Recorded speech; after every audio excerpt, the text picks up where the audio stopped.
Untuk yang lain ini apa sudah full cukup ini Bu? Apa masih menunggu yang lain juga? Oh sudah sedikit. Jadi untuk Pak Yulianto ini karena kadang sedikit kita lanjutkan langsung saja. Karena untuk yang lainnya ini waktunya sudah sore biar nyusul. Monggo Pak Yulianto saya persilakan. Oke, bismillahirrahmanirrahim. Assalamualaikum warahmatullahi wabarakatuh.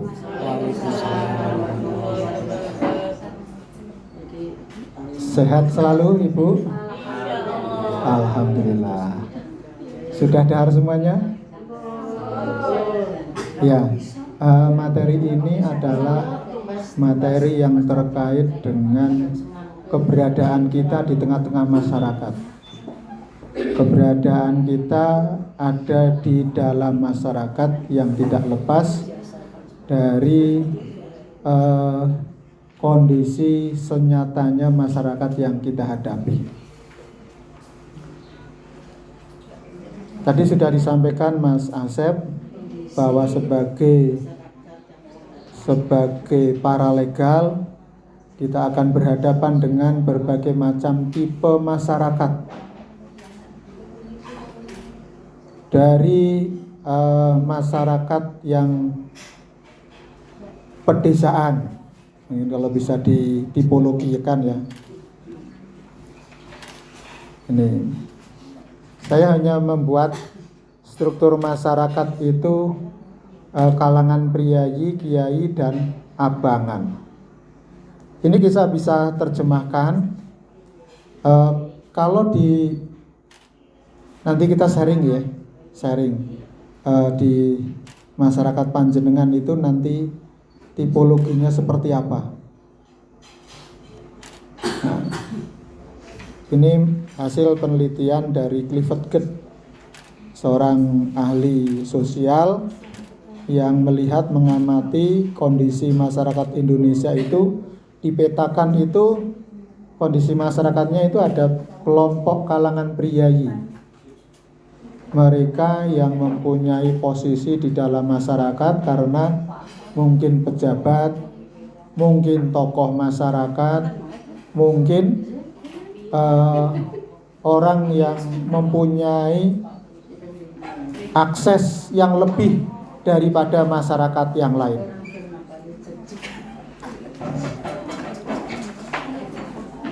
Nah, priayi itu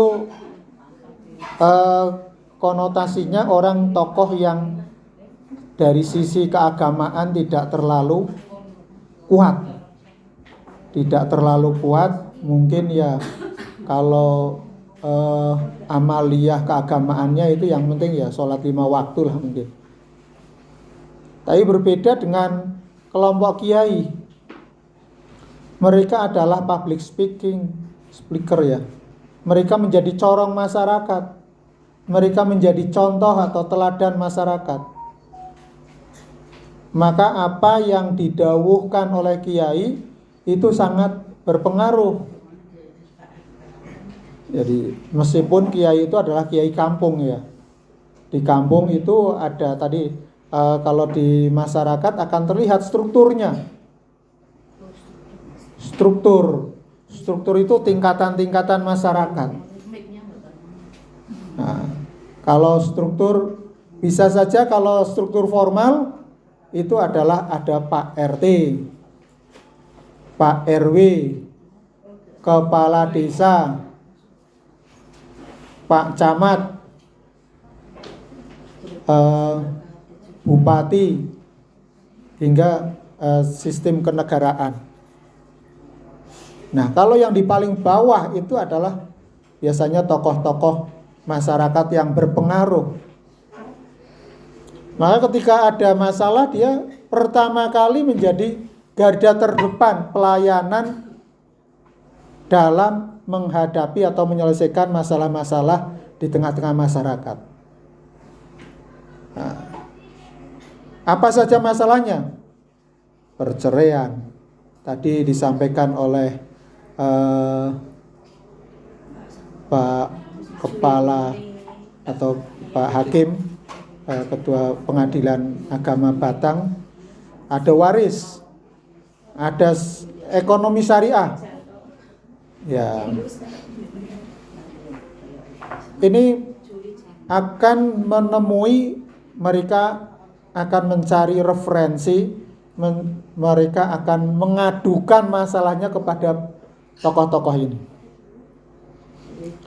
Nah, kiai ini juga bisa saja tidak hanya yang kakung ya, bunyai, istrinya kiai atau juga adalah mubalighah, bunyai ya, tokoh perempuan yang mempunyai basic ilmu keagamaan dan mereka berpengaruh dalam masyarakat.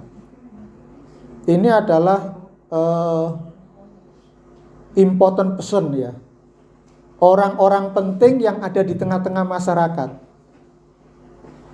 Dan itu seperti panjenengan, ini adalah berkiprah di Muhammadiyah ataupun Aisyah yang punya dasar ilmu keagamaan dari ngajinya setiap pekan, mengikuti berbagai pelatihan-pelatihan yang diselenggarakan oleh perserikatan, sehingga mempunyai kapasitas untuk memberikan advice, memberikan nasihat, memberikan solusi bagi masyarakat yang berhadapan dengan hukum. Nah, bisa saja tokoh ini adalah tokoh muda. Tidak harus yang kiai itu adalah yang tua, tapi adalah tokoh muda yang berpengaruh, yang punya istilahnya ya tadi rujukan. Jadi kalau tidak sowan Pak Kiai ini ora plong, tidak marem, masih mengganjal, maka ketika tokohnya ini sudah mereferensikan untuk merekomendasikan, itu sudah lega. Kalau di kampung saya namanya itu paran poro. Ngertos Mas Asep? Paran poro. Ya diparani. Orang yang diparani paran poro. Jadi untuk konsultasi, untuk ditanya tentang berbagai persoalan yang menyangkut masalah yang dihadapi oleh masyarakat. Jadi tempat bertanya, tempat mencari sumber pengetahuan dalam menyelesaikan masalah.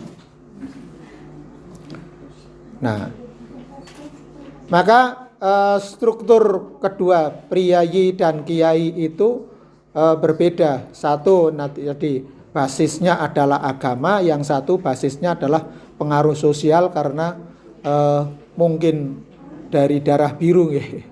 Kelompok kiai, atau bisa juga kiai priyayi itu adalah juga dari kiai. Nah. Yang ketiga ini adalah masyarakat pada umumnya atau abangan.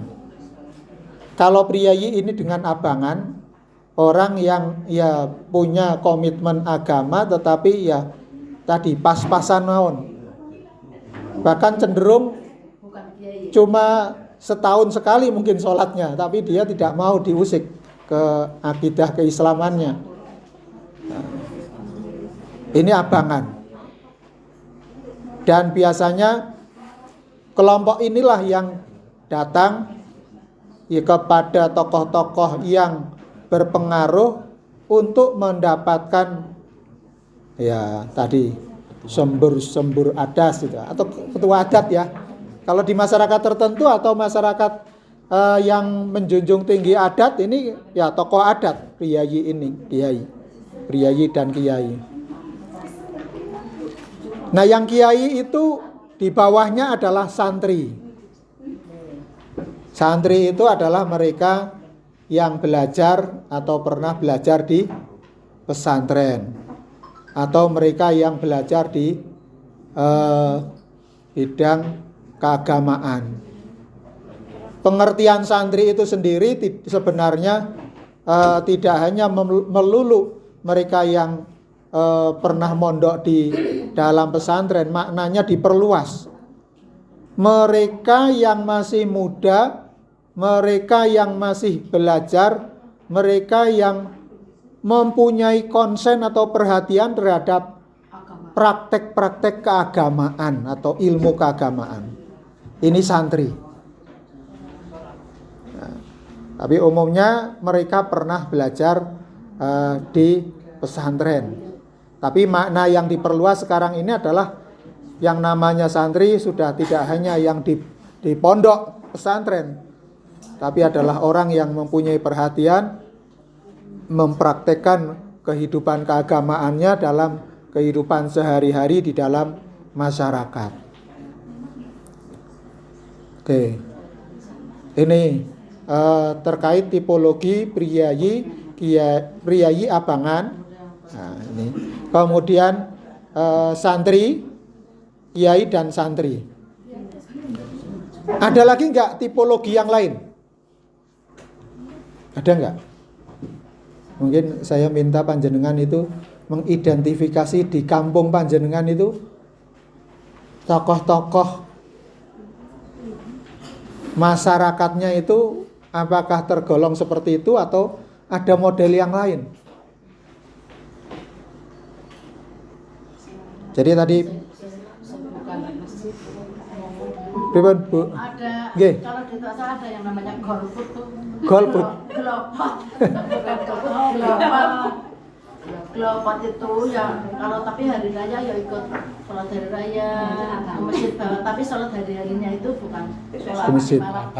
Kalau ingat ini itu hanya menggunakan septa saja itu ada. Itu ya ada kumpulannya sebulan sekali pas lapangan itu ada komunitasnya ada. Itu ya masuk abangan, bukan kelompok agamawan. Orang yang bahkan bisa dari tadi namanya itu di dalam masyarakat itu kelompok masyarakat penghayat ya biasanya, penghayat kepercayaan, betul. Dia KTP-nya Islam tapi prakteknya enggak Islam, mungkin lebih kepada kejawen ya. Nah, tapi itu kok kalau hari raya ikut sholat di masjid, ikut bawa selamatan di masjid, tapi Iya. pahamnya itu seperti itu. Jadi prianya kan nanti orang butuh di sini. hanya prianya kan orang kaya betul ya, ada Iya. yang seperti itu. Terus di antara prianya dan abangan ini, jadi ada abangan tapi karena dia sudah mengerti pendidikan lebih tinggi, akhirnya dia masuk ke priayi. Jadi di tengah-tengah antara priayi dan abangan, ada seperti itu Pak. Iya, itu adalah hijrah ya. Ya, mereka yang sudah mulai belajar beragama. Nah, kelompok yang semacam ini yang memang harus didekati. Mereka kelompok-kelompok ini harus kita dekati ya, secara berbeda-beda. Makanya harus dideteksi kebutuhan mereka itu apa. Maka dakwah kita adalah dakwah untuk melihat kelompok sasaran panjenengan. Nek panjenengan analisa, nek panjenengan petani betul masyarakat sekitar saya itu tipologinya apa? Mungkin dia ormasnya sebelah. Nah, mungkin dia praktek agamaannya berbeda. Nah, itu maka harus dilihat seperti apa. Atau mungkin bisa dicoba dari kelompok yang priayi itu yang sudah mulai sadar keagamaannya, diajak coba dalam kegiatan-kegiatan keagamaan yang kita selenggarakan. Nah, kalau mereka itu tertarik, biasanya ada mereka lebih ke intelek gitu. Kalau karena memang kegiatan di Muhammadiyah itu lebih pada rasionalnya, rasional dan spiritual. Tidak hanya yang spiritual saja, nenangke ati tok, tapi pikirannya nggak terisi. Tapi kegiatan-kegiatan di Muhammadiyah itu insya Allah adalah bisa untuk mengobati apa yang ada di hati dan apa yang ada di dalam pikiran. Nah, jadi kondisi-kondisi sosial ini berbeda. Kemudian kita tadi melihat ini dari peran status sosial masyarakat. Berikutnya adalah kelompok masyarakat atau struktur masyarakat dilihat dari pendidikan. Panjenengan bisa pilih mana yang lulus sekolah atau dari pendidikannya pinten 6 tahun 12 tahun. Kalau SMA kan 12 tahun ya. Atau yang SMP saja, maka bisa dipilah-pilah medan dakwah kita ataupun struktur sosial masyarakat kita bisa dilihat dari sisi pendidikannya. Itu yang pendidikan menengah. Kemudian yang pendidikan diplomat atau mungkin perguruan tinggi, yang sarjana berapa orang? Sarjana. Ya, semakin ke atas itu jadi semakin seperti kerucut ya. Kerucut. Sama priyayi dan kiai juga seperti kerucut.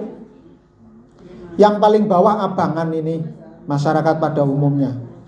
Tapi priyayi dan kiai hanya beberapa orang.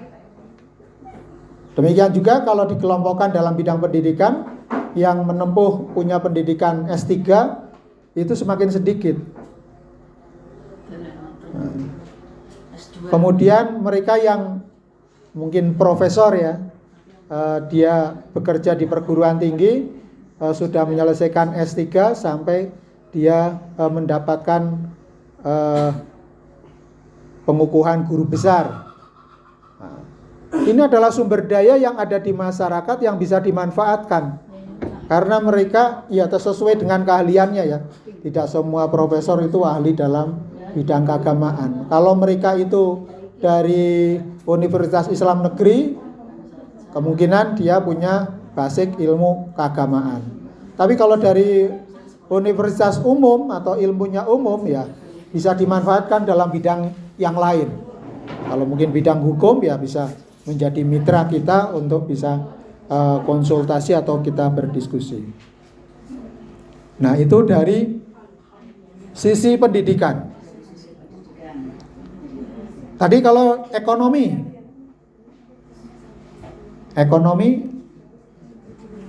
kalau dibuat struktur ataupun tipologi ada berapa?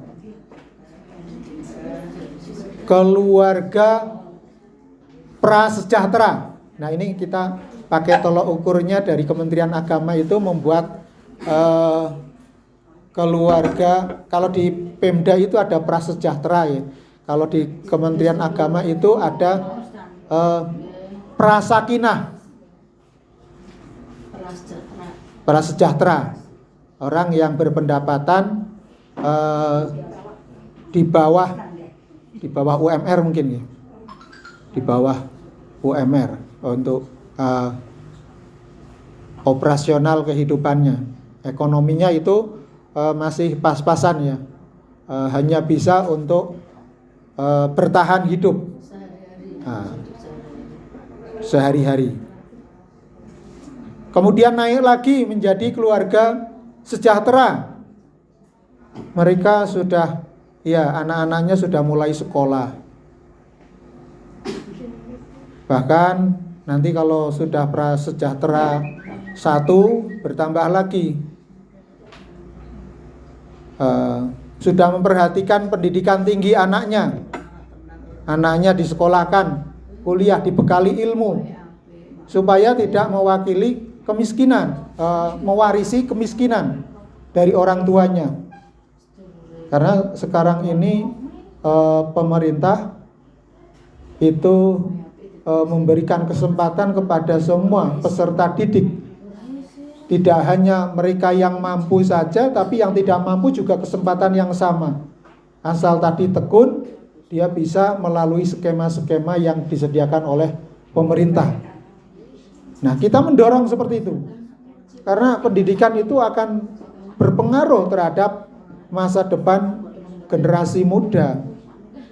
Ketika dia punya skill, keterampilan dalam mengatasi ataupun menyelesaikan masalah, punya pendidikan, dia akan bisa mengatasi masalah yang dia hadapi. Nah, ini pentingnya pendidikan. Nah, kalau kalangan yang atas ini ya, yang kiai, itu adalah sudah sakinah plus gitu ya. Ya, keluarga sakinah plus. Sakinah 3 plus itu keluarga yang tadi tidak hanya amal-amal soleh yang kecil-kecil, dia sudah punya wakaf, bahkan dia punya sudah mungkin pasif income ya. Uangnya itu ataupun hartanya itu golek duit dewe. Dia tinggal beramal soleh atau beraktivitas sosial di tengah-tengah masyarakat. Yang ada adalah, oh ini Aisyah kurang dana, ya ambil rekeningnya terus dikirimkan ke Aisyah. Ada yang secara langsung, ada yang sembunyi-sembunyi. Ngerti-ngerti panitia ada rekeningnya mabus tunduk. Ini ku pensiunan Pak, duitnya melaku dewe yang kon cari bayar. Oke. Nah, kalau sudah seperti ini, masyarakat itu adalah dia adalah teladan masyarakat. Mereka tadi menjadi rujukan, menjadi referensi,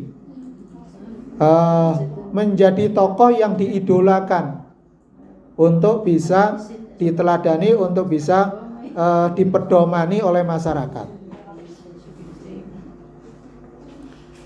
Nah, kemudian mungkin kalau kita petani kembali di masyarakat kita, atau kita analisis kembali masyarakat kita, masih ada nggak kelompok masyarakat yang belum kita sebutkan? Kira-kira mana? Preman ada nggak? Ada. Masuk kemana itu kira-kira panjenengan? Abangan. Ya. Itu menjadi sasaran dakwah. Buruh tani.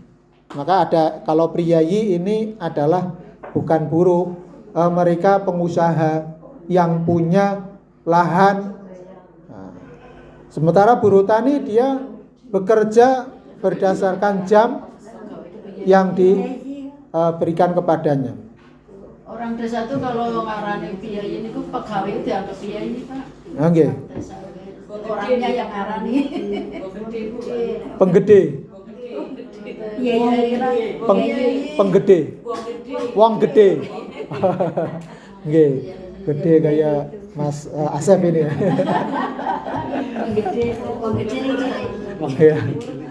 Penggede. Ya, dia pengaruh karena mempunyai akses ekonomi. Punya akses ekonomi. Mungkin punya usaha, punya industri, punya pabrik, dia punya karyawan. Karyawan mereka, kalau dia adalah kuat agamanya, maka karyawannya dibentuk karakternya untuk betul-betul mengamalkan ajarannya.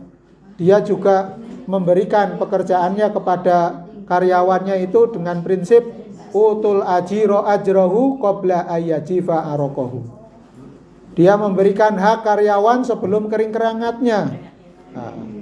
Jadi kalau sudah tanggalnya segera ditunaikan atau dibayarkan hak-hak karyawan. Jangan sampai terhutang dan jangan sampai di PHK itu.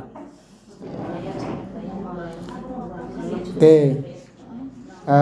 Jadi tadi abangan termasuk juga preman, mereka yang kadang-kadang di masyarakat memberikan onar ataupun dia punya kekuasaan tapi lebih kepada yang negatif-negatif nggih.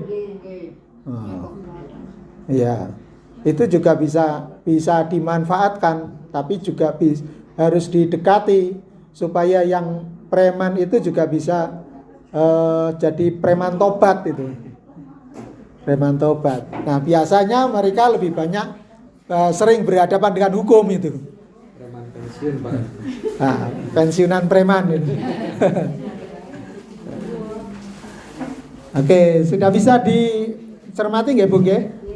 Kondisi sosial masyarakat kita untuk kita melihat dari dekat. Kemudian struktur itu juga terkait dengan peran-peran mereka, peran-peran yang dimainkan. Kalau priyayi itu ya tadi secara ekonomi sudah kuat, biasanya lebih banyak menyantuni para duafa dengan harta yang dia miliki. Lah, kalau di daerah tersebut kriminalitasnya tinggi, maka atau banyak orang yang berhadapan dengan hukum karena persoalan ekonomi, berarti ini ada masalah. Artinya tidak ada pemerataan ekonomi di tengah-tengah masyarakat tersebut. Ya, contohnya anak-anak remaja itu tawuran. Kemudian sedikit-sedikit tersulut oleh konflik antar kampung A dengan kampung B. Sering ada gesekan. Anak-anak remajanya disenangi dari kampung sebelah, ora trimo, tawuran. Nah, jadi berarti ada penyakit sosial yang perlu diatasi ataupun perlu diselesaikan. Maka struktur masyarakat di Indonesia ini ditandai dengan dua ciri yang bersifat unik. Secara horizontal ditandai oleh kenyataan adanya kesatuan-kesatuan sosial berdasarkan perbedaan-perbedaan suku bangsa. Di Panjenengan ada etnis yang lain? Cina ada? Ada yang ada yang tidak. Kalau di kota kemungkinan ada. Kemudian etnis ataupun dari suku yang lain, contohnya mungkin dari Batak, Padang, dan itu berbeda. Ya, kadang-kadang mereka yang merantau di situ sering tadi punya profesi-profesi tertentu ya. Contohnya mungkin debt collector ya. Karena suaranya banter, dia biasanya profesinya ke situ. Senengnya kalau menagih itu dengan suara yang banter sehingga orang itu takut dan mau menyelesaikan urusannya. Nah, ini dari sisi suku bangsanya atau etnisnya. Perbedaan agama wonten? Wonten nggih, satu orang Katolik. Nggih. Ada keyakinan yang lain. Itu juga kita harus menjaga kerukunannya selama mereka itu tidak mengganggu keyakinan kita atau melakukan pemaksaan di dalam keberagamaan. Tapi kita lakum dinukum waliyadin, saling apa yang diamalkan oleh mereka ya biarlah, karena itu adalah keyakinannya, dan kita juga mengamalkan keyakinan yang kita yakini. Ya, toleransi. Hanya saja toleransinya tidak kebablasan. Kemudian adat, tokoh adat atau perbedaan adat ya, adat istiadat itu juga harus kita perhatikan. Ya, ada adat-adat yang sifatnya itu adalah menjadi ladang dakwah kita, karena itu adalah kita gerakan pemurnian akidah ya. Keyakinan mereka sudah betul-betul istilahnya bertentangan dengan kita, ya kita memberikan masukan, karena setiap pemangku tokoh masyarakat atau tokoh yang berperan di dalam masyarakat itu punya tokohnya masing-masing, sehingga kita bisa menyampaikan ada batasan di mana itu adalah memang tidak sesuai dengan keyakinan yang kita miliki, tapi di sisi yang lain bagi mereka itu adalah ajaran pokoknya. Nah ini kan harus ada yang namanya toleransi. Perbedaan kedaerahan ya. Nah, tadi dari asal sukunya ya, bangsanya ataupun negaranya. Mungkin kalau yang di kota ada pecinan, kemudian ada Pasar Kliwon ya. Pasar Kliwon dikenal sebagai komunitas Arab itu. Mereka yang berasal dari Hadrul Maut ataupun dari Timur Tengah, di mana mereka sudah berakulturasi, sudah menyatu dengan budaya masyarakat kita. Nah, ini juga bisa dilihat sebagai salah satu ciri dari kemajemukan masyarakat.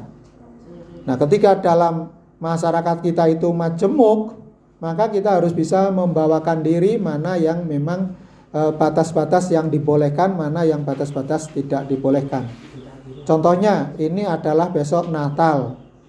Lah, Natal bersama itu berbeda karena mereka itu aktivitas ibadahnya ya seperti itu. Sementara kita tidak sesuai dengan akidah kita.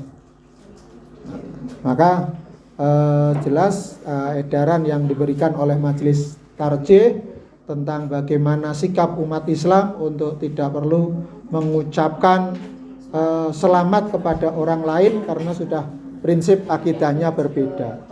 Kita sudah mengakui lah bahwa kita tidak mengucapkan itu bukan berarti kita benci mereka, bukan kita tidak setuju kepada mereka, tapi karena memang batasan dari akidah kita yang tidak memperkenankan.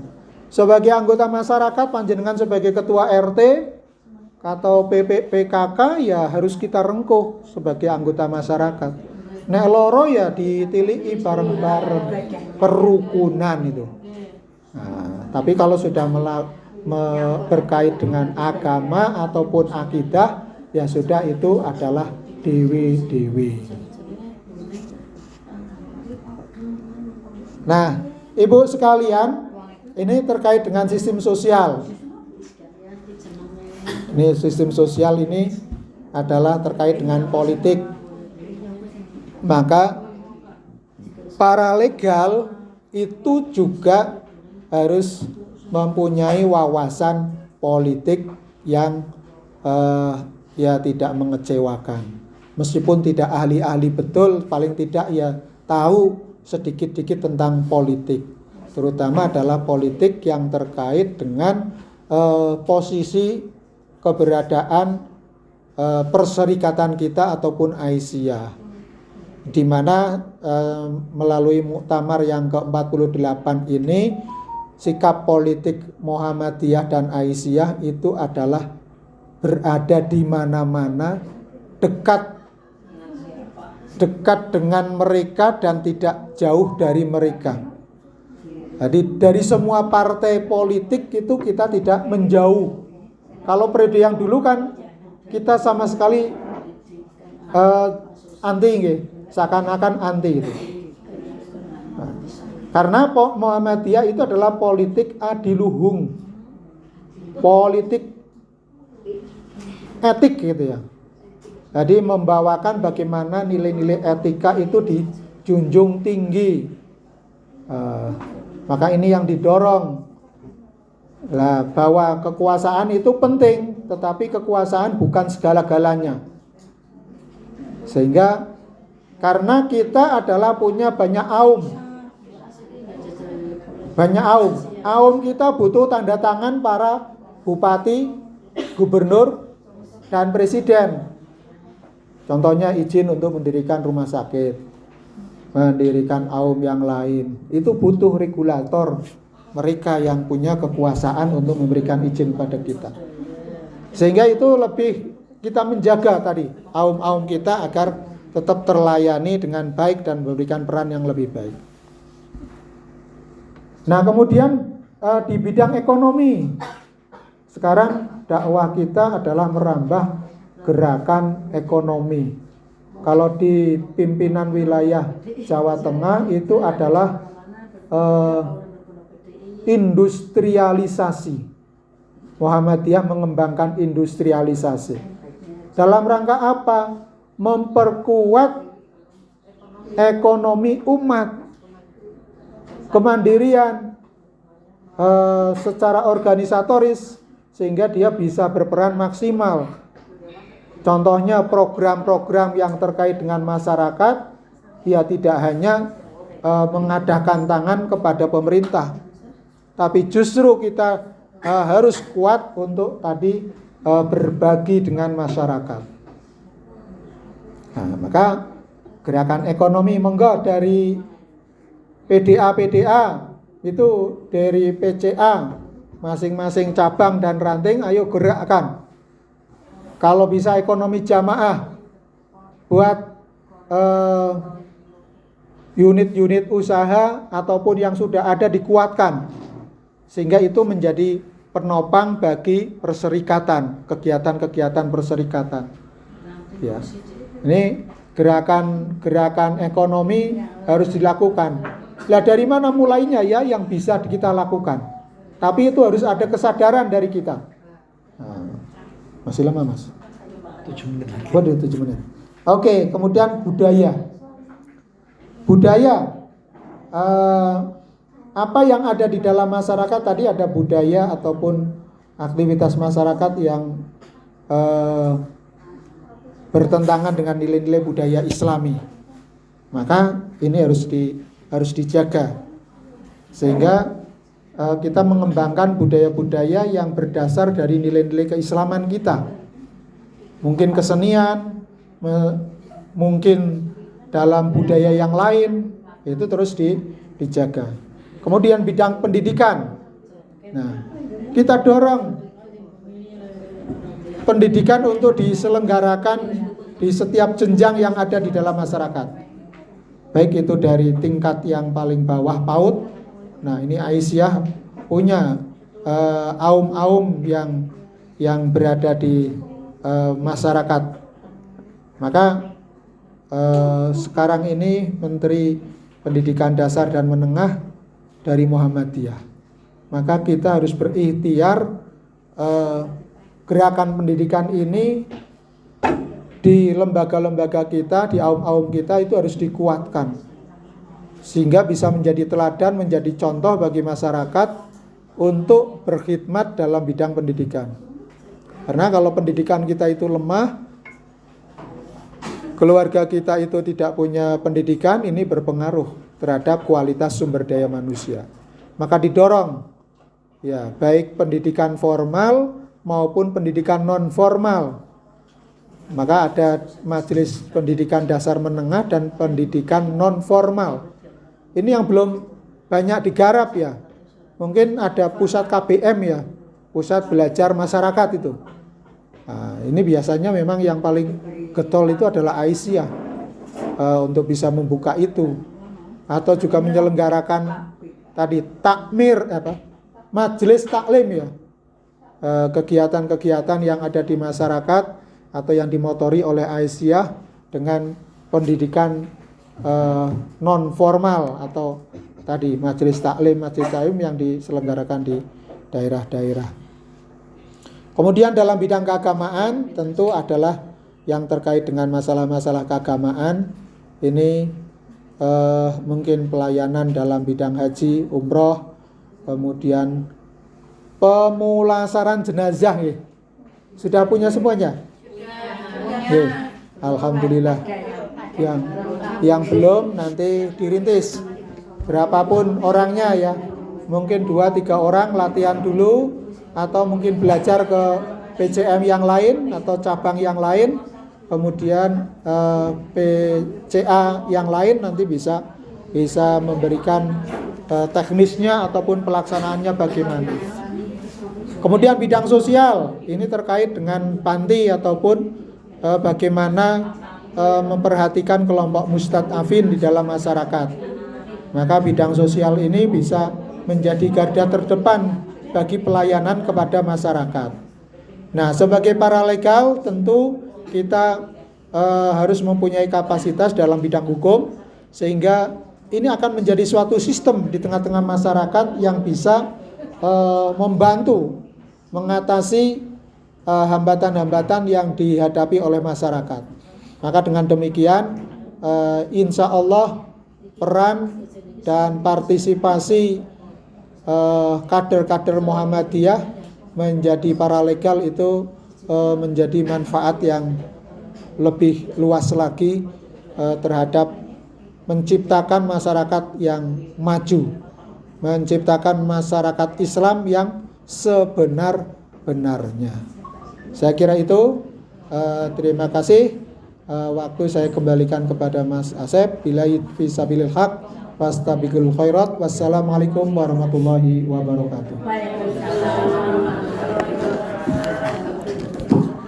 Terima kasih Pak Julianto atas materinya yang sangat luar biasa, walaupun cuma sebentar karena waktu juga sudah tadi mundur mepet, juga sudah sore ini. Untuk sesi selanjutnya akan disampaikan nanti oleh teman-teman dari LBH Isya. Untuk sesi ini saya tutup dengan bacaan. Alhamdulillah.